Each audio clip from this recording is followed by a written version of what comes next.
Hi friends, എല്ലാവർക്കും ഒരിക്കൽ കൂടി ഏഞ്ചൽസ് ഹട്ടിലേക്ക് സ്വാഗതം. ഇന്നിവിടെ തയ്യാറാക്കാൻ പോകുന്നത് ഹക്ക നൂഡിൽസ് വെച്ചിട്ട് തന്നെ ഒരു കറുമുറയാണ്. വളരെ എളുപ്പത്തിൽ തന്നെ തയ്യാറാക്കാവുന്നതേ ഉള്ളൂ. നമുക്ക് നോക്കാം അതെങ്ങനെയാണ് തയ്യാറാക്കുന്നതെന്ന്. അതിനാവശ്യമായിട്ട് ഒരു ബൗളിൽ ഞാനിവിടെ നൂഡിൽസ് പൊടിച്ചെടുത്ത് വെച്ചിട്ടുണ്ട്. നമുക്കിതൊന്ന് വേവിച്ചെടുക്കണം. അതിനാവശ്യമായി ഒരു പാത്രത്തിൽ കുറേ വെള്ളം ഞാൻ എടുത്ത് വെച്ചിട്ടുണ്ട്. ഞാനിതൊന്ന് ഗ്യാസിലോട്ട് വെച്ച് കൊടുക്കുകയാണ്. ഇപ്പം നമ്മുടെ വെള്ളം നന്നായിട്ടൊന്ന് തിളച്ച് വന്നിട്ടുണ്ട്. ഇനി അതിലേക്ക് നമുക്ക് നൂഡിൽസ് ഇട്ട് കൊടുക്കാം. ഇനി ഇതിലേക്ക് ഒരു സ്പൂൺ എണ്ണയൂടെ ചേർത്ത് കൊടുക്കാം.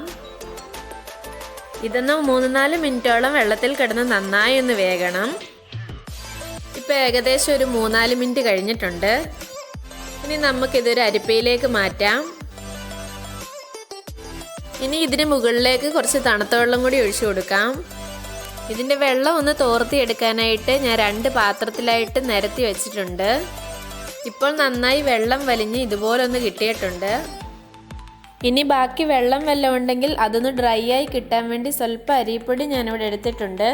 അത് ഇതിൻ്റെ മുകളിലേക്കൊന്ന് വിതറി കൊടുത്ത് ഇതുപോലൊന്ന് ആക്കിയെടുക്കാം.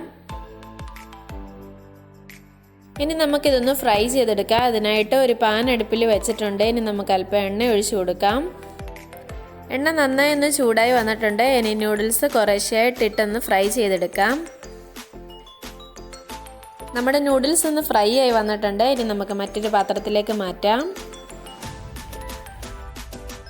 അങ്ങനെ ഈ നൂഡിൽസ് എല്ലാം നമ്മൾ ഫ്രൈ ചെയ്തെടുത്തിട്ടുണ്ട്. ഇനി ഇവിടെ മറ്റൊരു മെത്തേഡ് കൂടി കാണിക്കുന്നുണ്ട്. അതിനെ ഞാൻ ചെറിയ ബൗളിൽ കുറച്ച് നൂഡിൽസ് എടുത്തിട്ടുണ്ട്. ഇനി ആ എണ്ണയിലേക്ക് തന്നെ ഇട്ട് ഡയറക്റ്റായിട്ടൊന്ന് ഫ്രൈ ചെയ്തെടുക്കാം. അപ്പോൾ ഈ നൂഡിൽസ് നമ്മൾ ഫ്രൈ ചെയ്തെടുത്തിട്ടുണ്ട്. 2 രീതിയിൽ വറുത്തെടുത്ത നൂഡിൽസ് 2 ബൗളിലായിട്ട് ഇവിടെ മാറ്റി വെച്ചിട്ടുണ്ട്. ഇനി ഈ നൂഡിൽസിന് ആവശ്യമായിട്ടുള്ള മസാല തയ്യാറാക്കാം. അതിനായി ഒരു ബൗളിലേക്ക് അല്പം മഞ്ഞൾപ്പൊടിയും 1 സ്പൂൺ മുളക് പൊടിയും ആവശ്യത്തിനുള്ള ഉപ്പും ചാട്ട് മസാലയും ചേർത്ത് നന്നായി ഒന്ന് ഇളക്കിയെടുക്കാം. ഇനി ഈ മസാല നമുക്ക് 2 നൂഡിൽസിലേക്ക് ഒന്ന് ചേർത്ത് നന്നായി ഒന്ന് ഇളക്കിയെടുക്കാം. അങ്ങനെ നമ്മുടെ സ്നാക്സ് ഇവിടെ റെഡി ആയിട്ടുണ്ട്. അപ്പോൾ നമുക്ക് 2 രീതിയിലും ഇത് തയ്യാറാക്കാവുന്നതാണ്. രണ്ടും നല്ല ടേസ്റ്റിയാണ്. എങ്കിലും ആദ്യം നമ്മൾ തയ്യാറാക്കിയതാണ് ഒന്നുകൂടി ടേസ്റ്റിയും ക്രിസ്പിയുമായിട്ടുള്ളത്. അപ്പോൾ എല്ലാവരും ട്രൈ ചെയ്ത് നോക്കുക. ഇഷ്ടപ്പെട്ടെങ്കിൽ തീർച്ചയായിട്ടും ലൈക്ക് ചെയ്യുക, ഷെയർ ചെയ്യുക, കമൻറ്റ് ചെയ്യുക. ഇതുവരെ ചാനൽ സബ്സ്ക്രൈബ് ചെയ്തിട്ടില്ലെങ്കിൽ സബ്സ്ക്രൈബ് ചെയ്യുക. സോ നെക്സ്റ്റ് വീഡിയോയിൽ നമുക്ക് വീണ്ടും കാണാം. ബൈ.